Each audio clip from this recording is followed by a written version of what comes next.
Muito bem, senhoras e senhores, ouvintes aí assíduos do podcast da Escola. E você que está aí pela primeira vez chegando nesse episódio, veio pela história, pelo título do episódio, pelo nome do convidado, que quer que tenha trago você aqui, seja muito bem-vindo. Estamos juntos para mais um episódio.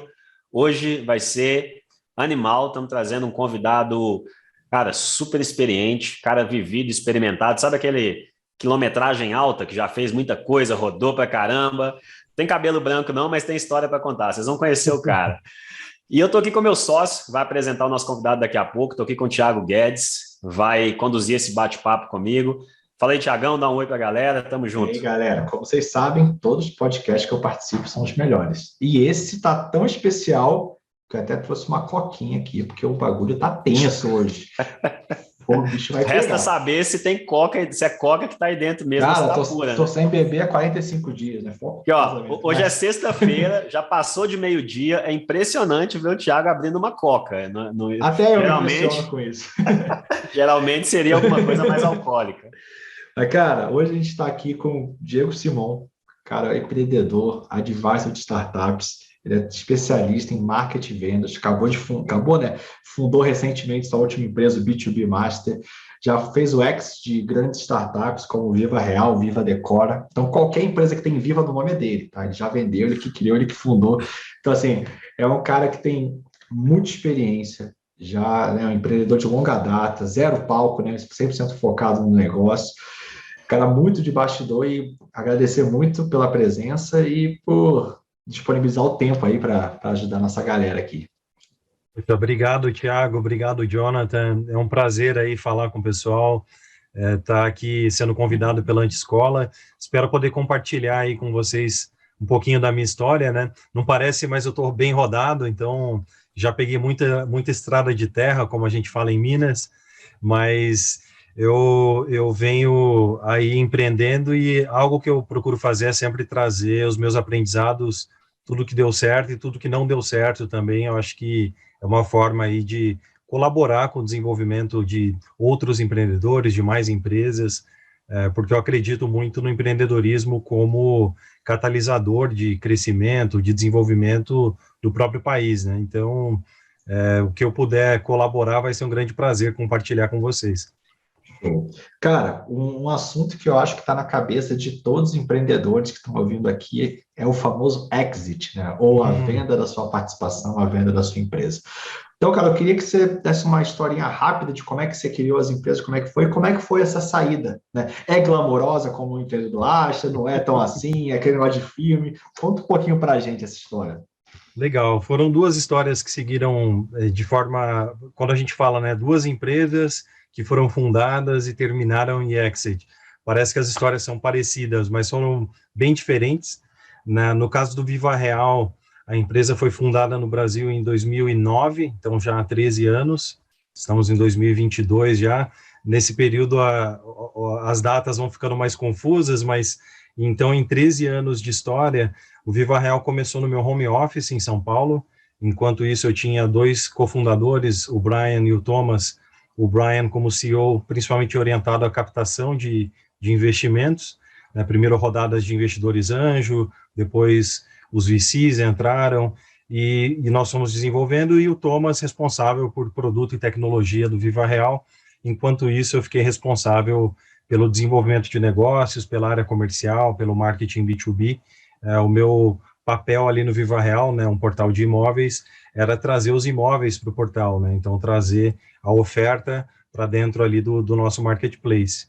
E aí, enxugando um pouco a história, né, o Viva Real foi crescendo, foi se desenvolvendo, foi captando rounds de investimento, cresceu bastante, e ali em 2014, já 5 anos depois, eu criei a Viva Decora, um portal, uma plataforma de decoração e arquitetura, decoração e reforma, e ela foi criada inicialmente dentro do Viva Real, né? Então, a Viva Decora nasceu ali em 2014. Em 2017, o Viva Real passou por uma fusão com o Zap, que era do Grupo Globo, se tornou Zap Imóveis. Em 2017, a Viva Decora, eu fiz a aquisição da Viva Decora, trouxe a Viva Decora, levei para fora, né? Então, fiz um movimento ali de spin-off. a Viva Decor acabou se destacando, acabou crescendo e acabou se descolando do propósito original ali do Viva Real, né, de mercado imobiliário. A gente, como outro mercado ali na decoração, nós fomos desenvolvendo. Em 2017, nós captamos um investimento da Duratex, que mudou o nome recentemente para Dexco. A Duratex fez um aporte então, em 2017, fez aportes posteriores, e no ano passado se encerraram aí os ciclos dos Vivas, né? Então, o Viva Real já estava fora da operação, fora do dia a dia ali do Viva Real desde 2017, quando houve a fusão. E a Viva Decora, bom, o Viva Real foi adquirido, o grupo, o Zap Imóveis, né, foi adquirido, aliás, o grupo Zap foi adquirido pela OLX Brasil, né, em 2020, olha, eu estou falando ano passado, mas 2020, então, já tem 1 ano e meio que foi adquirido, e em 2020 ainda finalizei o ciclo de Viva Decora. Sendo bastante transparente, eu acho que é importante isso quando a gente vai falar com empreendedores. No caso da Viva Decora foi diferente, porque eu estava me preparando para fazer uma captação de uma série B de investimento no primeiro semestre de 2020. E como a gente sabe, quando chegou em março ali o Covid, a pandemia bateu com força, foi inviável eu captar investimento no ano de 2020 no meio da pandemia, e aí a Duratex, hoje Dexco, fez uma proposta e incorporou a Viva Decor ao grupo Duratex. Passei mais alguns meses ali fazendo consultoria para o grupo, e depois disso parti para o meu voo solo na B2B Master.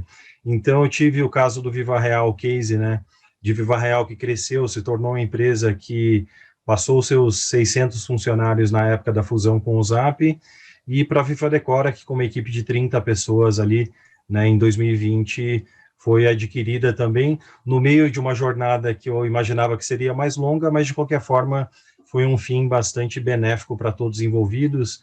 Então a Dexco adquiriu uma empresa para o grupo, um canal ali, um super canal de contato com consumidores, né, canal de decoração. A Viva Decora também como um canal forte de contato com arquitetos e designers de interiores, né, então dá para a gente falar mais de métricas, enfim, caso tenha interesse. E após isso, e aí foi algo produtivo também, porque a equipe foi incorporada ali dentro do grupo e se manteve aquele legado ali de Viva Decora, tanto Viva Decora quanto Viva Real. Mas finalizando esses 2 pontos, as empresas que a gente funda são como filhos, né? Então é bem difícil o processo de desapego aí do negócio. Acho que o movimento emocional da saída do negócio não é algo simples, não é algo fácil. Eu tenho um cliente que é um produto, imagina a empresa, né? Então, assim, o cara é apaixonado por um produto da empresa. Cara, eles falam que filho a gente cria para o mundo, né? Empresa também, seus filhos casaram, foram para lá e deixam os bichos quietos, né? E, cara, muito legal a história, assim, acho que o seu jeito sereno de falar parece que foi super fácil, né? Você cometeu algum erro nessa trajetória ou foi tipo assim, sucesso, foi tudo muito fácil? Conta um pouquinho aí. Não, acho que assim, foram muitos erros, né? Eu teria que ir linkando por ordem, né? Mas desde a época de Viva Real, né? Então eu tive à frente ali de desenvolvimento de negócios, desde erros estratégicos que, por exemplo, na postura perante o mercado. Então, só para dar um exemplo, tá? No começo do Viva Real eu tinha uma postura muito mais agressiva na forma de trazer aqueles conhecimentos de marketing digital para o mercado imobiliário. Basicamente a gente se referia usando a imagem do dinossauro, né? Então, eu ia fazer uma palestra, eu trazia um dinossauro ali de papel, porque as imobiliárias estavam anunciando num classificado em jornal. Quer dizer, eu tinha uma postura que chacoalhou, né, o setor, mas eu acho que em alguns momentos eu poderia ter sido, talvez nem tanto tão sereno, mas talvez ter ido com um pouco mais de cautela, até porque hoje eu já enxergo, por exemplo, a estratégia de omnichannel, de canais online e offline coexistindo, né? Então, naquele momento, eu queria matar os canais offline, falando que ia ficar tudo no online. Então, Diego, esse, por exemplo, foi um dos erros, tá? Desculpa te interromper aí, porque esse é um ponto super interessante, né?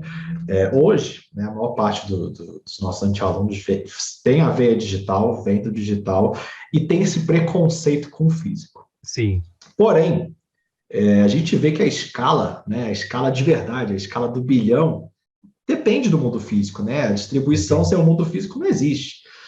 E é muito legal você trazer isso, porque eu vejo que tem muito preconceito né, entre os nossos anti-alunos e tal, nossa, físico é custo, não quero saber disso, é muito trabalho.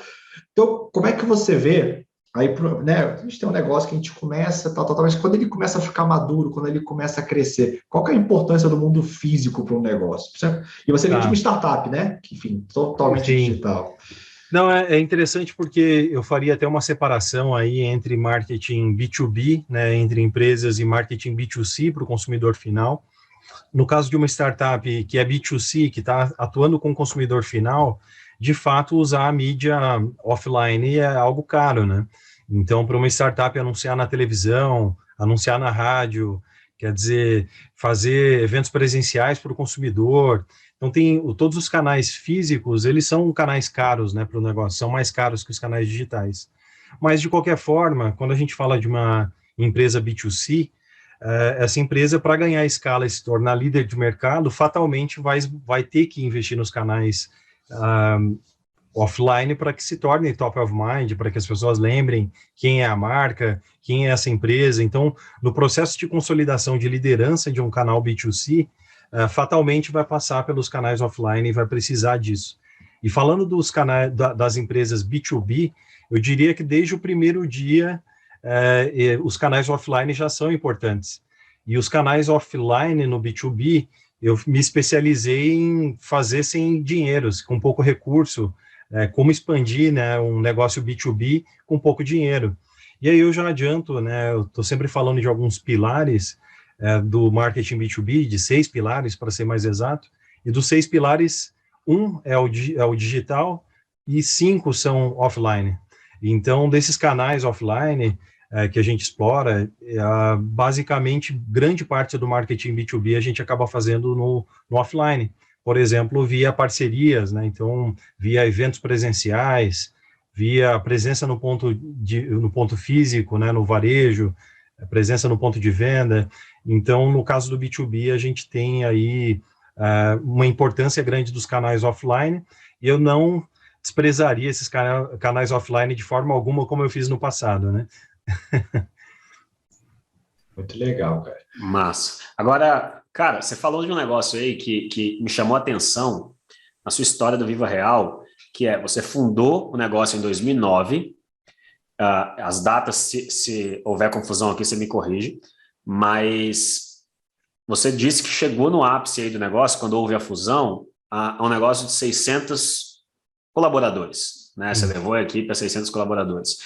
E assim, é uma baita de uma jornada, começar o negócio do zero, e aí a gente está falando de, sei lá, você e seus sócios, 3 pessoas em home office, conduzir um negócio, a gente está falando de quantos anos? Até 600 colaboradores. Até 2017 foram 8 anos. 8 anos. 8 anos de história, em 8 anos levar um negócio a 600 colaboradores. Era uma baita de uma jornada, muita coisa vai mudando ao longo dessa evolução, né?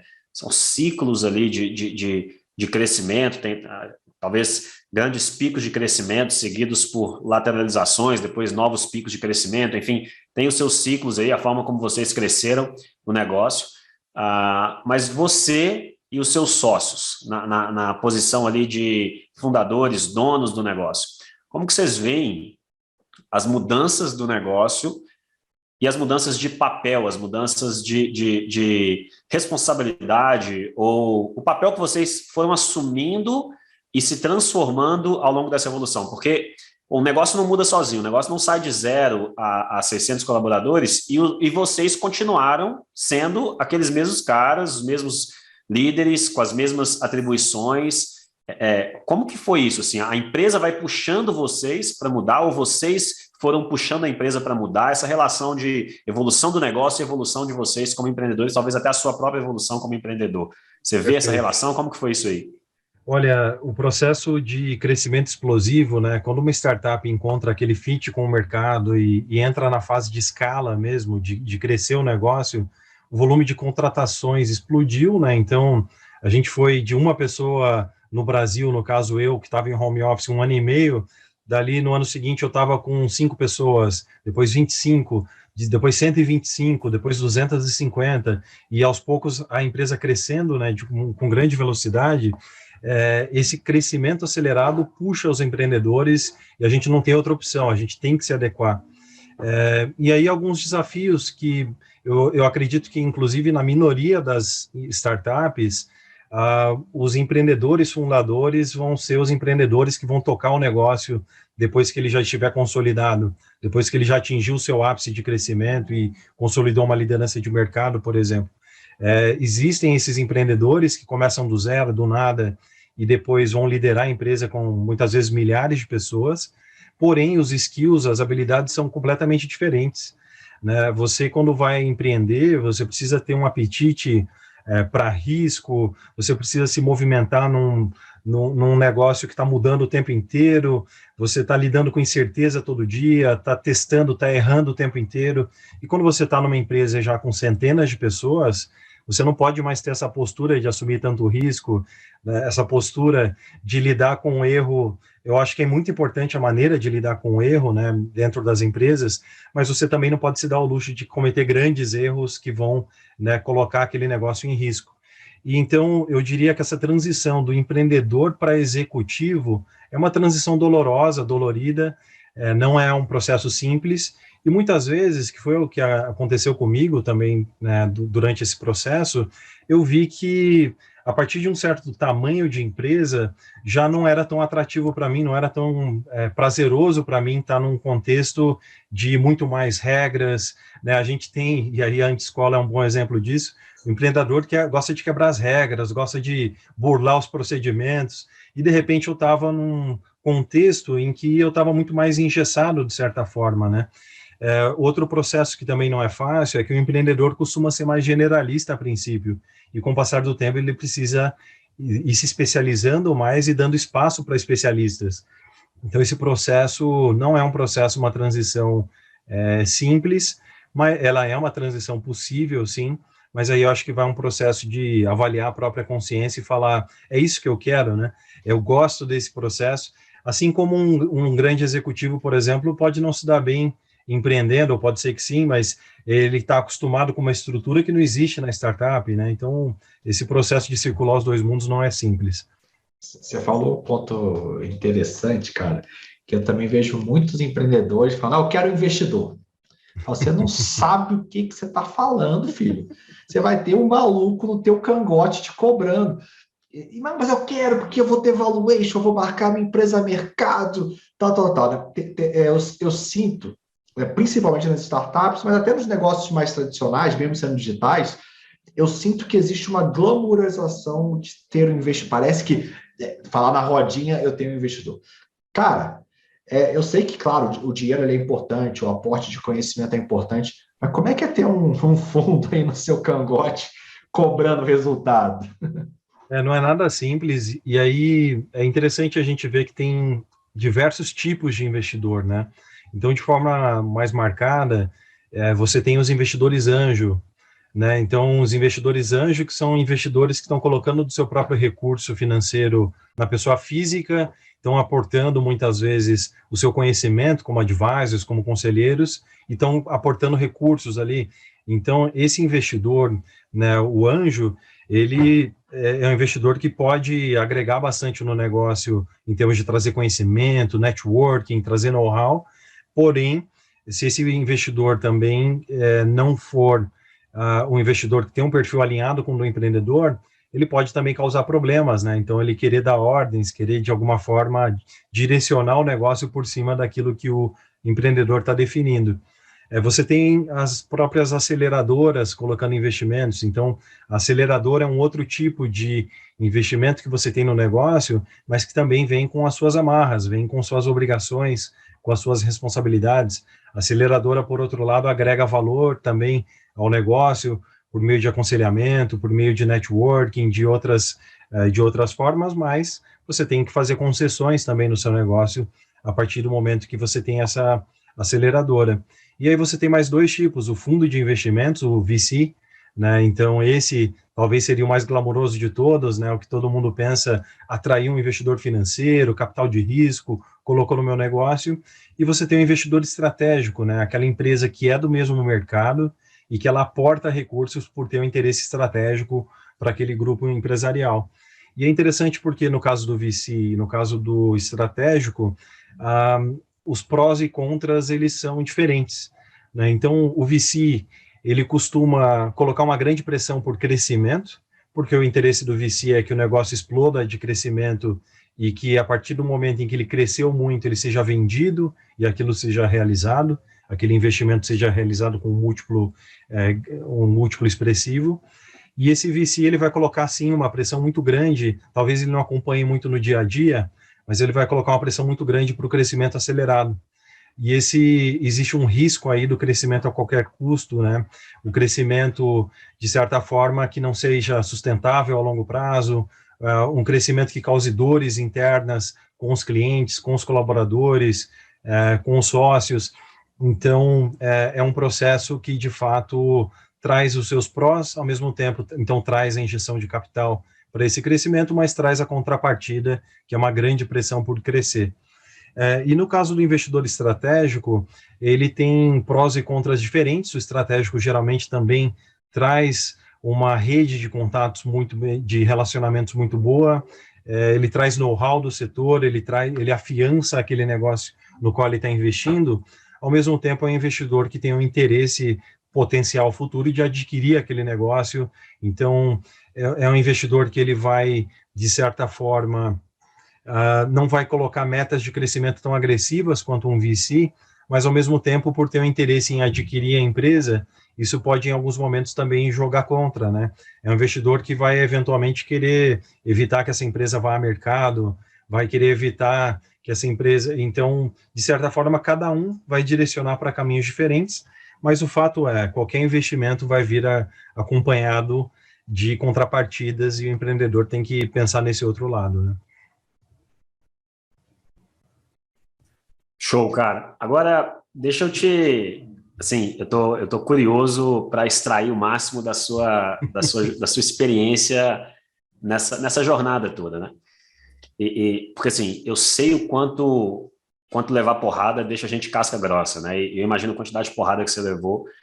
E, pô, uma coisa que a gente curte muito na Antescola, na verdade, a Antescola ela é construída sobre um conceito que a experiência vale mais do que o item mais, talvez o ativo mais valioso do empresário, né, do empreendedor, porque a experiência leva tempo para ser construído. Eu não consigo tipo pegar R$1 milhão agora e comprar um tanto de experiência e da noite para o dia eu tenho experiência. Eu posso investir tudo em livro, eu posso investir em cursos, eu posso investir em imersões e eu vou construir um monte de conhecimento, eu posso gastar R$1 milhão em conhecimento, mas experiência leva tempo. Experiência não tem como, você tem que viver aquilo ali. A gente valoriza muito a experiência e a Antescola é construída com base em experiência. A grande ideia da Antescola é isso, é comprar experiência, que é algo que é impossível de ser comprado de qualquer maneira, a gente desenvolveu uma forma de comprar experiência. Então a gente valoriza isso.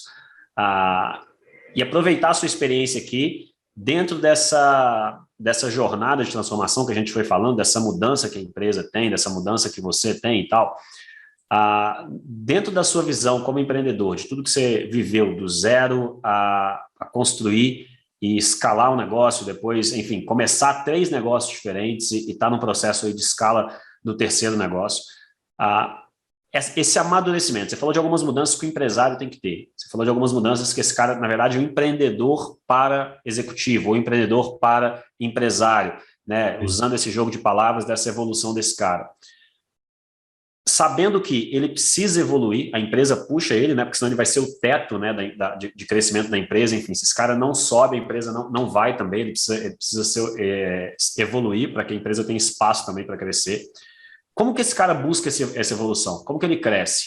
Qual que é o caminho para fazer essas mudanças? Enfim, o cara geralmente, no mercado digital, ou empreendedor de forma geral, o cara é muito bom, ele é um técnico muito bom. Vou abrir um negócio na área de confeitaria. É porque o cara é um confeiteiro muito bom. Eu vou abrir sei lá, um salão. É porque gosta de mexer com cabelo. de repente, aquela habilidade técnica que permitiu entrar no jogo não é o que vai fazer o negócio crescer mais, né? Ele precisa, não é, ele tem que sair dessa habilidade. Só que ele não sabe ser um gestor, não sabe ser um executivo, não sabe tocar um negócio, ele é bom naquilo que é a área de atuação do negócio. Como que ele busca esse crescimento? Como que ele faz essa mudança? Aonde ele vai? Aonde que tem os recursos? Assim, é algo que ele vai mudar naturalmente ou ele tem que ativamente buscar essa mudança, sei lá, livro, curso, faculdade, ou algum instrumento tipo escola, enfim, aonde esse cara vai? Perfeito. Eu não diria que dá para desprezar a teoria por completo.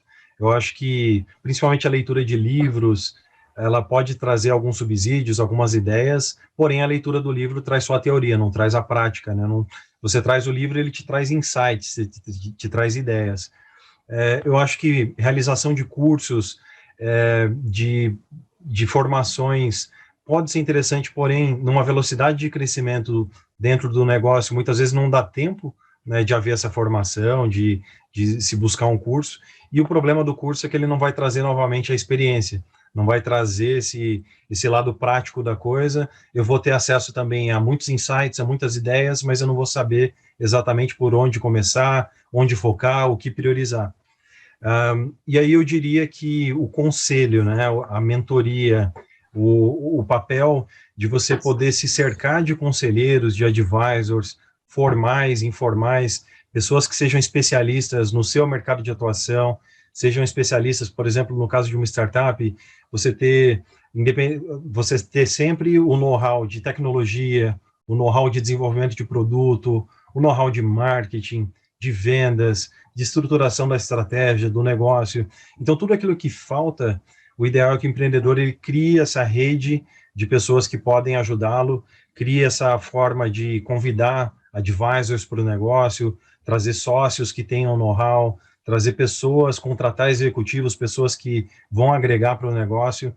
E justamente nesse contexto, eu vejo que um projeto, enfim, uma empresa como a Anti-Escola traz excelentes benefícios, porque você consegue conhecer um grande número de pessoas, pessoas que estão em áreas diversas e que trazem expertises diversas, cada um com a sua experiência prática, né, numa área de negócio, e você consegue absorver, você consegue ao mesmo tempo se doar e compartilhar aquilo que você sabe fazer bem, então criar participação ativa em comunidades, né, então numa comunidade onde você quer compartilhar o seu conhecimento. Então eu diria que nesse desenvolvimento você ter pessoas com quem você pode compartilhar as suas experiências, que você pode compartilhar não só o que você aprendeu, mas você pode, naqueles momentos de desespero, que você não sabe o que fazer, você poder conversar com pessoas que vão falar, peraí, calma, vamos por aqui, tem uma solução, deixa eu mostrar para você, vem comigo, né? Vamos lá que eu vou te mostrar. Eu acho que isso é um papel... um dos métodos, enfim, um dos frameworks que eu gosto muito é a jornada do herói, né? Então, o herói, ele sempre tem o papel do mentor, da pessoa com quem o aventureiro ali vai obter um conselho, vai obter um direcionamento. Então, essa figura do mentor, e principalmente nesse caso, você ser mentorado e mentorar outros, eu acho que é algo extremamente interessante, é algo que traz realmente muitos benefícios. Show, cara. Massa. Aí, pegando o gancho, a gente falou da formação do empreendedor. E aí, quando você tem um time de 600 pessoas, a gente não consegue fugir do tema de formação de líderes, porque é impossível diretamente, né, os 3 sócios, né, pelo menos eu não conheço ninguém que consiga gerir 600 pessoas embaixo diretamente, né? E aí, cara, muitos empreendedores da escola, eles estão naquela faixa ali dos 20 para os 30, para os 40 empreendedores. E é quando você para de conhecer todo mundo pelo nome, a cultura deixa de ser um pouco seu espelho, passa a ser o espelho do líder direto também. Como é que foi essa questão de formação de lideranças e de manter a cultura que vocês tinham antigamente, cara? Como é que foi esse desafio? Perfeito. Primeiro, né, nós cometemos inúmeros erros, tá? Eu acho que isso faz parte do processo, desde contratação de grandes nomes no mercado que potencialmente poderiam fazer muito, mas não lidaram bem justamente com aquele contexto menor. Então, por exemplo, um executivo de uma empresa muito bem sucedida com 500, 600 pessoas, ele, quando vai para uma empresa, uma startup, uma empresa que tem 20, 30 pessoas, vai enfrentar problemas, porque quando chegar o momento de montar a sua equipe e falar, não, peraí, você vai trabalhar sozinho, ou você vai ter uma pessoa ou duas trabalhando com você, grande parte das pessoas tem dificuldade, né, de fazer esse processo aí enfim, de formação. E o que acontece? É muito importante a seleção de pessoas, então colocar um enfoque muito forte em ter bons processos de RH, selecionar, colocar para conversar com várias pessoas na empresa, aquele mote de contratar, aliás, de demitir rápido e contratar devagar, né? Contrata devagar, demite rápido. Se as coisas não funcionaram, você também saber direcionar, mas esses processos de RH, e aí eu gostaria de ressaltar muito o papel do RH na seleção, no desenvolvimento das pessoas que estão dentro da organização, nos processos de promoção e demissão, nos processos que vão trabalhar a cultura do negócio, tudo isso é muito importante, né? Então, você trazer, e aí você selecionar, tomar um cuidado, que é selecionar pessoas pensando não só na expertise, no know-how, mas trazer pessoas que têm propósito e valores alinhados. E isso talvez seja a parte mais difícil de fazer a seleção dos líderes que vão gerir o negócio. E as pessoas sempre veem a cultura da empresa como um fruto da cultura de todos, né, como uma somatória, uma multiplicação da cultura de todos. E não deixa de ser, em parte. Mas o fato é que o direcionamento da cultura vem de cima. O direcionamento da cultura vem dos fundadores e depois passa pelos líderes do negócio. Então, se você tiver líderes que estão desalinhados com a cultura da empresa, mesmo que seja aquela cultura que foi criada com muito carinho desde o começo, você vai estragar partes dessa cultura, você vai moldar de forma diferente. E, claro, a cultura da empresa ela precisa evoluir de acordo com os seus momentos, com os seus estágios, mas em alguns momentos você pode criar uma situação em que você tem, por exemplo, mais de uma cultura na empresa. Então, aquele líder específico, ele tem uma cultura diferente no seu setor, e aí você começa a ter uma série de problemas dentro do negócio. Mas então eu diria que ter critérios de seleção muito fortes, cultura de feedback, avaliação de desempenho, de você ter critérios de promoção muito claros, critérios de demissão muito claros, e ter todo o trabalho aí de imersão na cultura e de vivenciar essa cultura no dia a dia. Então não é algo fácil. Aliás, pessoal, nada é fácil, né? O pessoal fica naquela de como é que eu contrato um líder? Pô, é tudo isso que o Diego falou, não é simplesmente vou botar lá na Cato, contrata-se ele. Não é assim, né? Você tem que ter um trabalho interno dos próprios sócios, fundadores. O que você falou, fazer um negócio decente dá trabalho, né, velho? Dá muito trabalho. E muita conversa, tá? Que eu acho que, claro, a gente pode falar de um processo seletivo, todo rebuscado, mas no final das contas, as empresas que eu conheço que melhor contratam as pessoas alinhadas com a cultura fazem processos seletivos que são longos, porque são processos em que essa pessoa vai falar com várias pessoas, vai falar com todos os sócios, esse líder vai falar com pessoas que vão estar abaixo dele, pessoas de outros setores. Então, no final das contas, antes da contratação, porque o empreendedor tem esse costume, né? Não, eu tenho um feeling, eu gostei, eu contratei de imediato aquela pessoa. Fiz uma proposta, a pessoa aceitou. De fato, a gente tem que se segurar, tem que tomar cuidado, mesmo que tenha aquele feeling, tomar cuidado, falar com várias pessoas, obter feedback de cada um, porque muitas vezes aquilo que parecia não é bem a realidade, né? Esse é um ponto legal, porque o que a gente vê aqui é que o empreendedor, quase sempre no começo da jornada dele como gestor, ele quer contratar outros empreendedores. Sim. Eu falo que isso é uma das piores coisas que ele pode fazer, que ele vai contratar um cara parecido com ele, que não gosta de seguir regra, que não está afim de ser um empregado, que ele quer ter o próprio negócio. Então, se esse cara entrar e for bom, ele vai pegar a expertise e vai sair. Mas o que eu vejo que acontece eles começam a se bicar. Aí, geralmente, o empreendedor que aceita o emprego é porque o cara está desesperado. E tudo bem, né? Todo mundo passa por momentos apertados, mas ele está precisando da grana, né? Então, Como é que você vê esse perfil, a diferença entre, cara, empreendedor é o cara que constrói e empregado tem, eu digo até o algema de ouro, né? É o cara que prefere ter um vale-refeição mais alto do que um bônus, por exemplo. E tá tudo bem, porque Exato. ele prefere a segurança, né? Exato.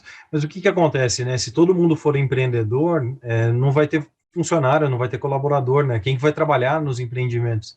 Né? Então, para cada empreendedor, você tem dezenas, centenas de pessoas que não são empreendedoras, ou que eventualmente têm uma aptidão para empreender, mas para empreender dentro do negócio, para agir com um sentimento de dono, com o olho de dono, né? Para fazer as coisas dessa forma. Mas aí eu posso falar também por experiência própria, sempre sem citar nomes, né? Mas eu gosto, com o passar do tempo, né? Eu tinha uma certa repulsa, né? Daquelas pessoas que eram muito diferentes de mim, do ponto de vista até de personalidade. Então, por exemplo, pessoa super caxias, adora regras, impondo coisas, e aí hoje em dia, na verdade, eu valorizo as pessoas que são assim, que são diferentes, que me complementam, porque aquela pessoa que é super caxias, que vai fazer acompanhamento, que vai fazer follow-up, que vai me cobrar, vai ser incômodo, só que aquilo ali coloca o meu negócio, faz o meu negócio se movimentar para frente, para cima. Então eu aprendi a valorizar, agora fazendo a distinção, eu aprendi a valorizar as pessoas que têm skills diferentes dos meus, mas pessoas que têm valores muito alinhados com os meus, e que têm um propósito de vida também mais alinhado com o meu, né? Então, valores e propósito muito alinhados, os skills têm que ser complementares. Porque se eu trouxer um monte de gente parecido comigo, a gente vai ter altos papos e vai ter um monte de ideia, e aí depois, na hora daquilo ser colocado em prática, vai faltar peças, né, nesse tabuleiro. Massa. Fazer essa distinção é muito massa, né? Entender essa diferença entre valores, isso aí é inegociável, isso vai gerar conflito que é difícil resolver, né? Mas, pô, personalidade, habilidades, né? Jeitos, maneiras diferentes de fazer as coisas e de lidar com problemas, etc. Até porque tem departamentos do seu negócio que vão exigir personalidades diferentes, né? Você tem uma pessoa de fato mais controladora, outro lado precisa de uma pessoa mais aventureira, outro lado precisa de uma pessoa mais que gosta de gente, né?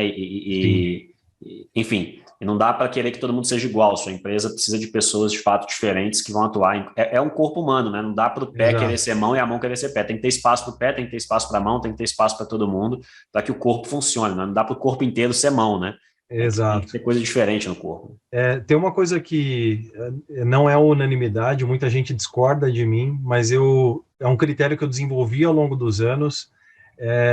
Quando eu estou trabalhando com as pessoas e principalmente quando eu estou pensando em contratar alguém, ou pensando em ser sócio de alguém, eu faço o seguinte exercício mental. Eu penso o seguinte: eu convidaria essa pessoa para jantar na minha casa, apresentaria meus familiares, ficaria à vontade com essa pessoa me fazer uma visita, por exemplo. Quando a gente fala de personalidade, você pode eventualmente falar, a gente não se bica, eu gosto de pessoas, a pessoa é mais introvertida, ou eu sou introvertido, a pessoa mais... diferenças de personalidade eu vejo que não me bloqueariam de trazer alguém para minha casa. Diferenças de habilidade também não, mas valores diferentes sim. E aí eu começo a perceber, né? Então, por exemplo, um dos fatores que me faria não trazer alguém na minha casa, e aí cada pessoa tem seu critério, né? Estou falando do meu, mas seria, não confio nessa pessoa, eu não tenho confiança nessa pessoa. E aí eu penso o seguinte: se eu não tenho confiança para trazer alguém para minha casa, por que eu tenho confiança para trazer essa pessoa para minha empresa? Qual que é a grande diferença aí? Então, eu acho que o tema confiança, pelo menos é um exercício mental que eu faço, que eu falo, peraí, eu não estou confiando nessa pessoa, e se eu não estou confiando nessa pessoa, tem algo aqui que eu preciso avaliar. Né? Então, tomar esse cuidado. Talvez essa seja até uma maneira de você entender quais são os seus próprios valores, né? Porque quando a gente fala valores, todo mundo vai colocar aquela honestidade, vai colocando ali um monte de coisa pronta, né? Coisa pronta, né? Mas, cara, será que realmente é algo que você tem como valor? Será que você realmente se importa com isso? Não tem que ser fake, né? Tem que ser real.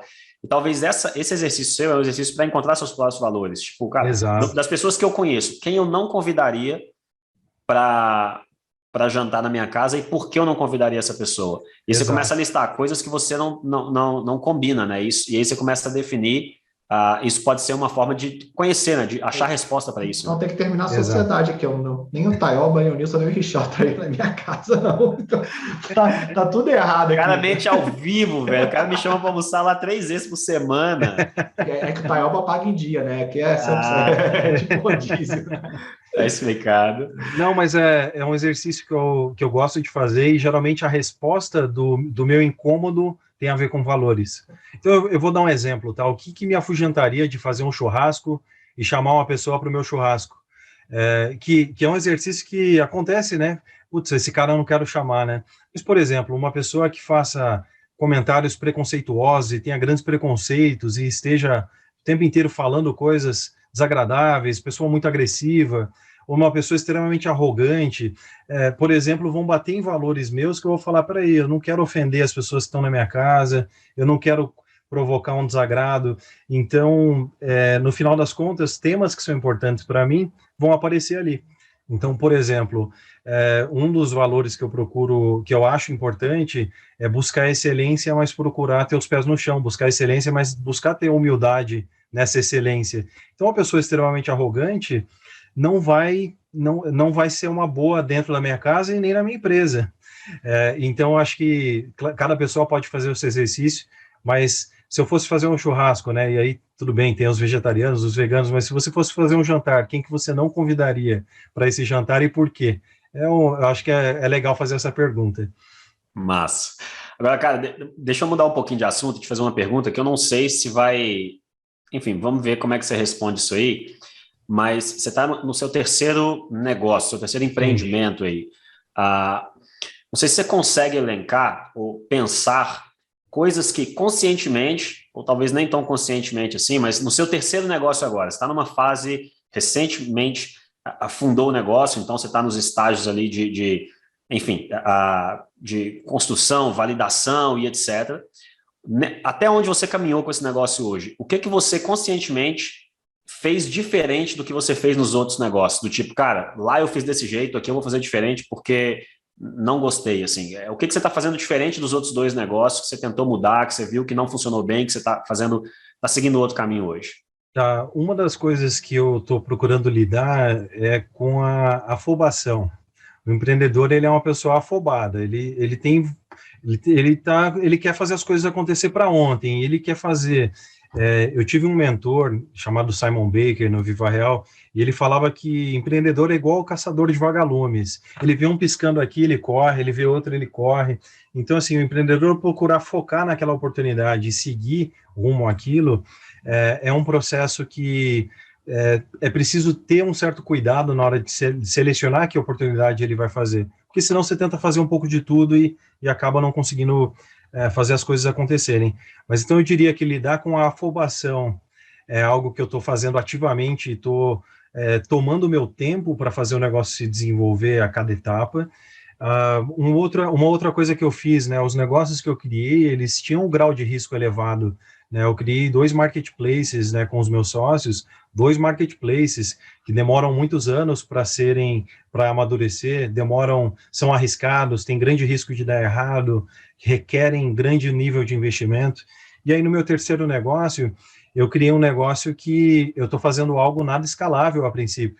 Então, eu tenho trabalhado com serviços de consultoria, eu trabalho como advisor, eu trabalho como produtor de conteúdo, palestrante, professor, quer dizer, então são todas as atividades que estão dependendo da aplicação do meu tempo, que não são escaláveis por natureza, porém estão me trazendo inputs muito interessantes sobre mercados muito variados, porque eu estou atendendo clientes em várias áreas, né, em várias verticais, e estão me trazendo receita, apesar de não ser uma receita escalável a longo prazo de uma forma muito acelerada, estão me trazendo ideias, estão me trazendo insights do que esse negócio pode se tornar.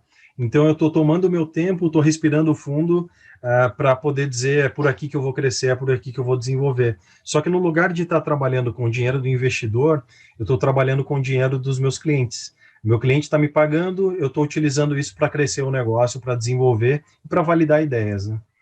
Mas eu vou até interromper o Thiago, eu não vou nem deixar ele falar não, porque ele deve ter ficado louco com isso aí que você falou, porque ele é fã desse negócio aí, ó.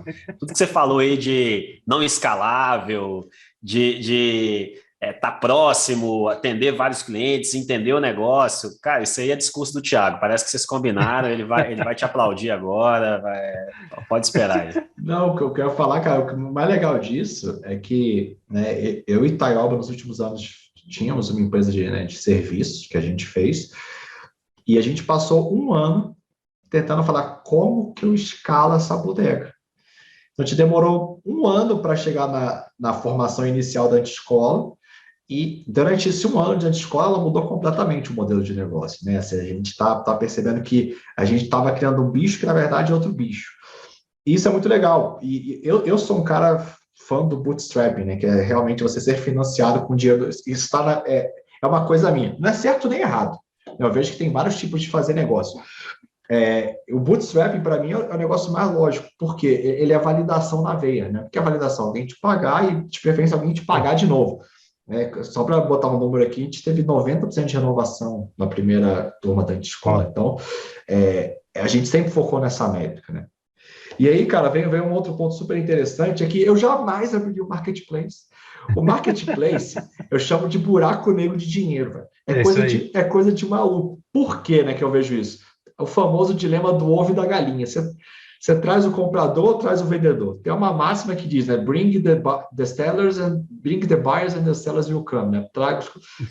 Mas não é muito bem assim, né? Como é que no começo você, cara, equilibrou essa questão aí do marketplace, gente de um lado, gente do outro, enfim? Olha, marketplace é um negócio para maluco, tá? Eu preciso dizer isso já, porque grande chance de dar errado, porque o marketplace tem que buscar liderança, então um só vai ser líder, vai ter 2, 3 líderes no mercado, o mercado vai se consolidar, quem não for líder ou não tiver entre os 3 primeiros, ou vai ser comprado ou vai morrer no mercado, vai morrer de fome e não vai conseguir se desenvolver. Então, o marketplace é um negócio de consolidação. Se a gente olha para os marketplaces de uma forma mais geral, olha para um iFood, olha para um Uber 99, olha para... Você vai ver que você tem Amazon, você tem espaço para um que cresce, abocanha o mercado, e de certa forma o segundo, o terceiro, o quarto colocados vão ficando cada vez menores. Então, é arriscado, requer um grau de investimento muito elevado, um grau de risco muito elevado, e de certa forma, então, tem que ter um apetite para risco muito grande. Eu costumo dizer que se você pega o risco de empreender e coloca ao quadrado, é o risco de fazer um marketplace. O risco é muito maior, é exponencial, né? Então, a chance de dar errado é muito maior. E aí, respondendo a pergunta do ovo e da galinha, que ela é clássica e ela é muito importante no marketplace, eu, por tentativa e erro, né, batendo cabeça, eu descobri junto com os meus sócios o caminho que eu acredito que é o que faz mais sentido, tá, para um marketplace. Então, eu vejo alguns pilares, né, para serem desenvolvidos no marketplace, mas eu diria o seguinte: você precisa trazer os vendedores em primeiro lugar, porque senão você não tem estoque, não tem oferta para vender. Senão você não tem como... O usuário vai vir e não vai ter o que comprar. Ele vai vir e não tem como procurar, ele não tem o que encontrar. Então, no final das contas, entre o ovo e a galinha, nesse caso, eu preciso trazer os vendedores. Em primeiro lugar, eu preciso trazer um volume de vendedores que tenha produtos, que tenha serviços, que tenha conteúdo, que tenha aquilo que eu estou vendendo, que tenha um volume necessário para eu poder gerar liquidez nesse marketplace, para que eu possa gerar transação. E o exercício muito simples, né? Pegando o exemplo do Viva Real, imóveis, não adiantava nada eu trazer inúmeros compradores em BH e se eu não tivesse imóveis em BH. Então, eu tinha que ter já muitos imóveis em BH, centenas ou milhares de imóveis, para que quando o usuário de BH entrasse, eu já tivesse os imóveis ali. Então, o como fazer isso é outra história, e a gente aprendeu também por tentativa e erro, mas no final das contas eu preciso ter os vendedores. E, obviamente, com os efeitos de rede do marketplace, quanto mais vendedores você tem, mais compradores, quanto mais compradores, mais vendedores. Então, no final das contas, eu posso contar aqui um grande segredo dos marketplaces, posso? Ou vai ficar só dentro da escola? A gente não sei, vamos parar de gravar aí, encerra a gravação aí. Vamos parar isso aqui, só para quem tá corta. Mas o grande segredo dos marketplaces é algo extremamente simples, mas justamente por ser tão simples é que tanta gente comete tanto erro. O marketplace vencedor é aquele que consegue consolidar duas coisas, a oferta e a demanda. Ele consolida a oferta, se torna líder em volume de oferta. ele se torna líder no volume da demanda. Ele tem uma plataforma de tecnologia que conecta a oferta com demanda, e ele consegue se monetizar dessa oferta e demanda a partir do momento que ele faz a conexão. Mas então o Marketplace Leader, e parece que é uma coisa meio boba, o vencedor é o que chega primeiro, mas realmente é isso, o Marketplace Leader é o primeiro a consolidar, ou é o que melhor consolida toda a oferta e consolida toda a demanda, e coloca essa oferta e demanda no mesmo ambiente, na mesma plataforma. Quem consegue fazer isso primeiro, e quem consegue fazer isso de forma sustentável, esse crescimento, fica muito maior que os outros, porque o Marketplace também, a liquidez, a eficiência do Marketplace é exponencial. Quanto mais compradores eu tenho, melhor fica quanto mais compradores, melhor é para o vendedor, quanto mais vendedores, melhor para o comprador. Então, no caso do Viva Real, um grande segredo ali é o que nós focamos nos primeiros anos em duas coisas, basicamente, no negócio: em consolidar a oferta e consolidar a demanda, em trazer o máximo de imóveis possível para dentro do portal, e a gente se tornar o melhor do país em trazer imóveis para dentro do portal, em trazer ofertas, e fazer isso da forma mais rápida possível, destravar o crescimento da oferta e destravar o crescimento da demanda, ser o crescimento mais rápido em trazer tráfego para o site, trazer tráfego para a plataforma. E à medida em que a gente fez essas duas coisas, o concorrente que estava focado no lucro, o concorrente que estava focado na receita, o concorrente que estava focado na melhor plataforma de tecnologia, no melhor atendimento, eles esqueceram de focar em oferta e demanda e acabaram ficando para trás. Então, a gente conseguiu, inclusive, ultrapassar grandes nomes do mercado.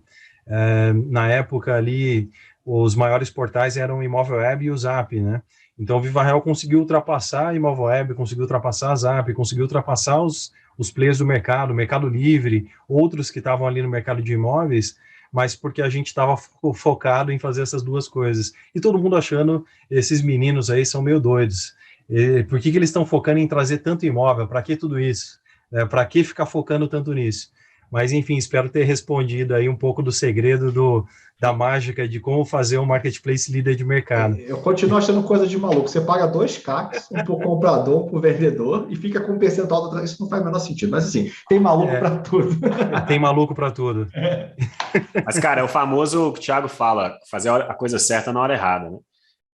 Você deu várias coisas, vários exemplos aí de lucratividade, tecnologia, coisas que são relevantes, preocupar, mas, preocupar com isso agora não é o que vai te colocar líder no mercado, né? O que eu tenho que olhar agora? Vamos resolver o mais importante, o que tem que ser feito agora, e tem um monte de coisa que tem que ser feito, mas não tem que ser feito agora. Então, deixa para depois. Vou fazer a coisa certa na hora certa, porque daí as coisas caminham, né? Exatamente, porque senão você pode morrer na praia, porque você construiu, por exemplo, a melhor plataforma de tecnologia do mundo, mas ninguém está comprando. E aí, como é que faz, né? Acontece demais. Seja o melhor curso. Já vi gente gravar um curso cinematográfico que não conseguiu vender. Então. Mas aí fica... E, cara, um outro tópico que eu achei super interessante que eu vejo é a questão do erro. Existe também uma glamorização do erro. Só que eu vejo que existem 2 tipos de erro. Tem o erro aceitável e o erro não aceitável. O erro aceitável é um erro de inovação. É uma hipótese que você tem que você vai ao mercado para testar. Um novo canal de aquisição, um novo produto, um novo modelo de negócio. São erros válidos porque você aprende com ele. Agora, o erro, na minha concepção, que não pode acontecer é o erro operacional. É algo que já é business as usual da empresa, ou seja, algo que acontece no dia a dia, deveria ter uma gestão de métrica e deveria ter um processo. Eu vejo que tem essa glamorização. Você também vê essa separação clara entre 2 tipos de erro, que pode e que não pode acontecer? Vejo essa divisão e vejo que as empresas acabam se confundindo. Por um lado, as grandes empresas têm um foco em eliminar erro, né? Então, acertar planejamento, acertar aquilo que foi definido, então, em evitar erros.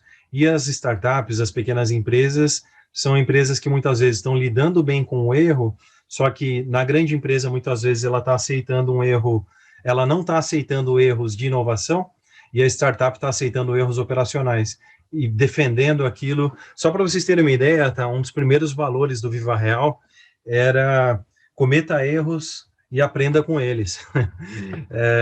Então, a gente ativamente dizia para a equipe, cometa erros e aprenda com eles. E nesse caso, tem uma coisa que é assim, é cometer um erro de cada, né?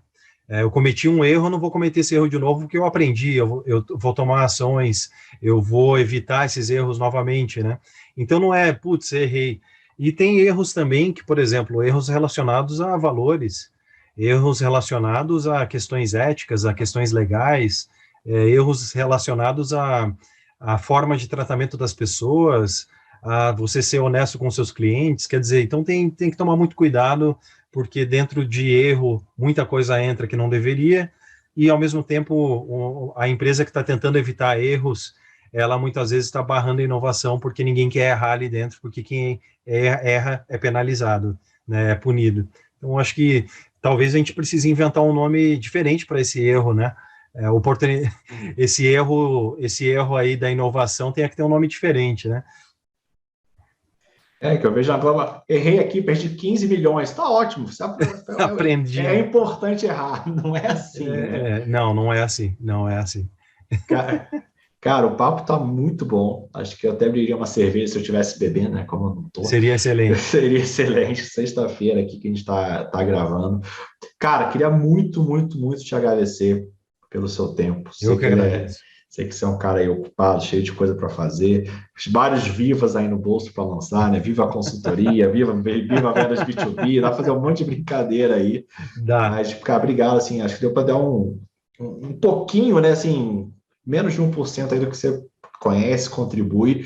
Acho que foi extremamente enriquecedor e te agradecer demais aí pela presença, meu velho. Olha, muito obrigado, Tiago, muito obrigado, Jonathan, obrigado aí para a Antiscola, desejo o maior sucesso, eu acho que é muito prazeroso estar aqui, poder falar um pouco e, de certa forma, se puder ajudar um pouquinho alguém que está assistindo, trouxe uma ideia nova para alguém que está assistindo, vou ficar super feliz. Obrigado. Show, meu cara. Prazerzaço trocar ideia com você, aprender. A gente sempre traz pessoas aqui que a gente quer aprender com elas, né? Então, ter você aqui é uma oportunidade de aprender com você, com a sua história. E realmente foi uma baita lição, um baita aprendizado aí. E, bom, tenho certeza que se a gente curtiu, tenho certeza que a galera que está ouvindo ou assistindo curtiu pra caramba também. Valeu demais. Fico feliz. Obrigado. Show demais, galera. Obrigadão. Valeu. Valeu.